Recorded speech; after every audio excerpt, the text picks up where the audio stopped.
Hello again. This is a video. I'm trying to make this traditional Japanese style hard candy with the thin stripes in it. It's a really nice looking candy, but it's really hard to make through a drop roller or through traditional methods. I saw a video of a manufacturer in Japan that actually makes it using this machine. And it reminded me of some machines I'd seen in other places. It actually has these grooves in it and then a sort of rough edge that cuts the candy. And it's actually really similar to the old apothecary rollers that were used to roll pills in drugstores or in pharmacies. Also, it looks like a boilie roller, which is used to roll carp bait.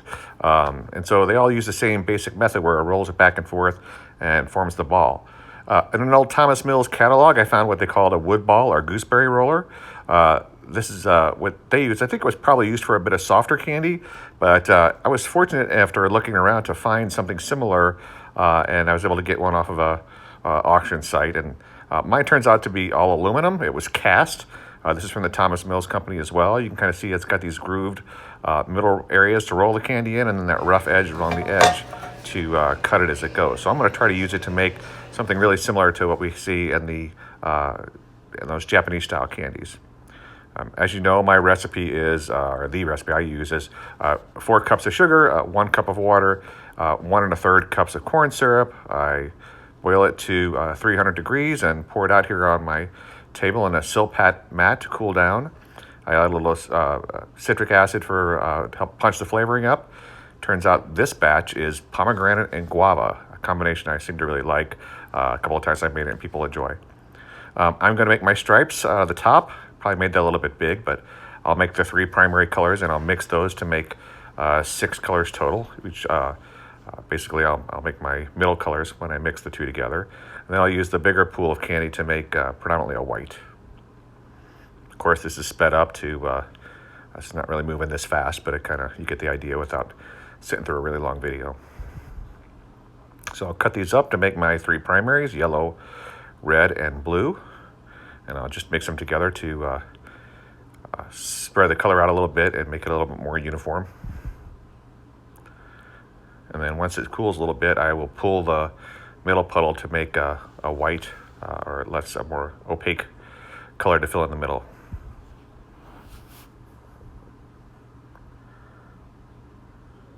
Just basically letting things cool down here for a minute. It does get pretty hot. And so if you do try this, get yourself some good leather gloves. I use the plastic just to keep them from getting too messy. As you can't see above me, above the table is a hot plate, which is basically just a pancake griddle. I put a couple of Silpat mats on and leave it the lowest temperature. Right now I'm going to start mixing my colors to get the other intermediate colors I want. I've got my yellow, red, and blue. I'll make an orange, a green, and a purple by mixing these together. I'll have 6 different colors.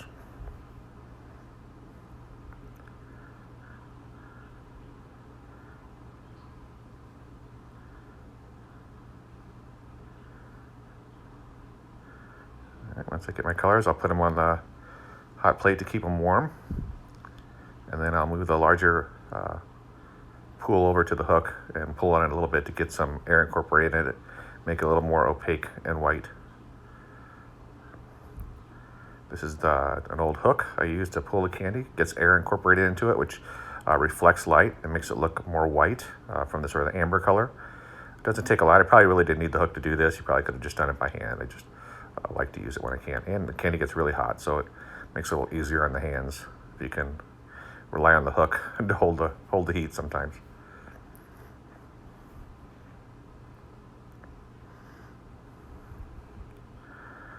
All right. You can see that I've got multiple Silpats. That just helps me from stopping it from getting too hot. Like I said, it's an old pancake griddle. It doesn't control the heat really that great. So I'm going to pull my colors out and make some stripes. And I'll put some white in between just to separate the colors. And then we'll use that to wrap the larger white pool. Or I guess it's not truly white, but you get the idea. If I would have pulled it longer, it would potentially take on almost a complete white color. But for this test, I didn't really need to.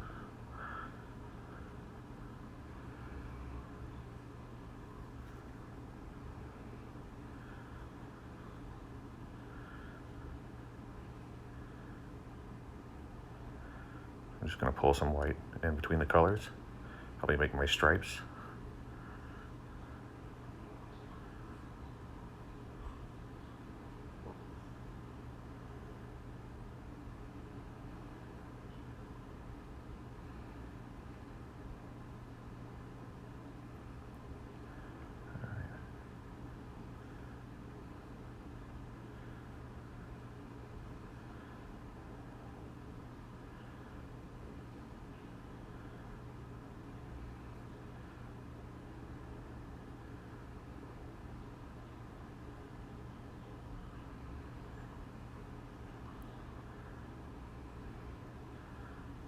All right, and I sort of got the wrap built. I'm going to actually double it so I can have more thinner stripes.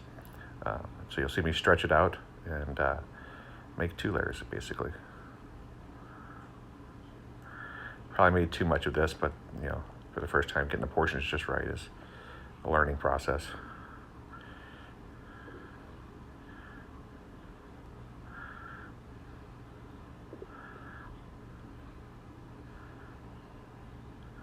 This is also how you make ribbon candy, by pulling it and stretching it out in stripes like this.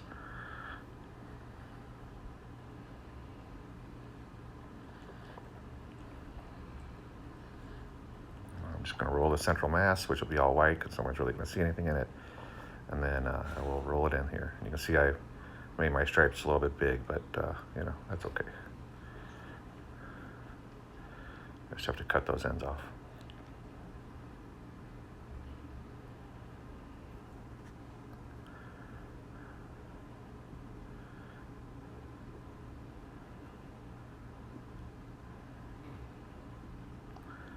All right.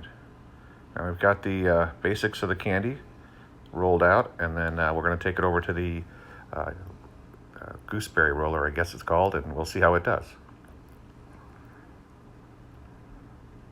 That's our puppy, our foster puppy you just saw run by.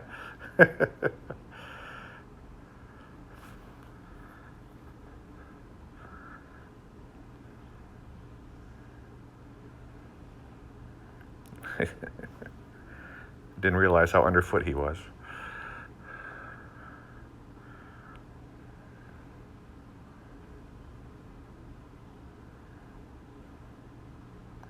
All right, we'll give it a roll. And so what this does is, without putting too much pressure on it, you slowly cut through the candy. If you push too hard, it just smashes and doesn't roll.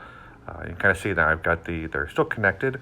It doesn't quite cut through, which is unfortunate. I think if it was designed better for this purpose, the grooves would be a little shorter. I think if I ever make one of these myself, I'll make sure it cuts a little tighter on the edges, but it serves its purpose.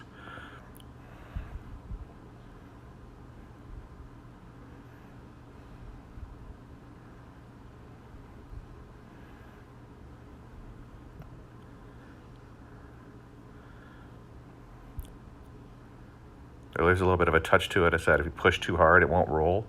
So you kind of got to start with a light touch, and then as you get it moving, you can keep push pressure on it.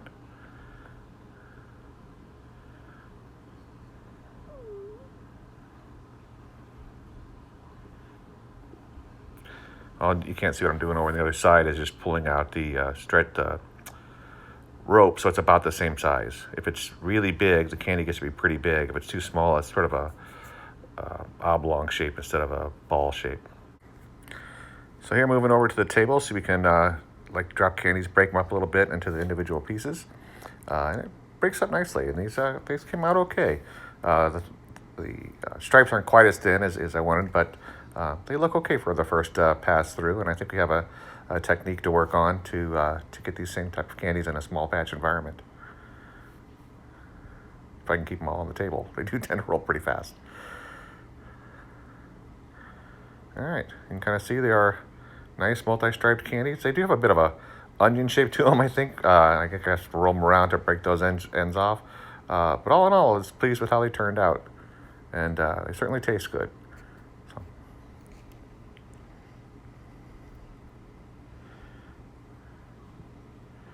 Anyway, so that's my attempt at making the Japanese striped style candies. I hope you enjoyed watching this video. Thank you, and I'll talk to you later.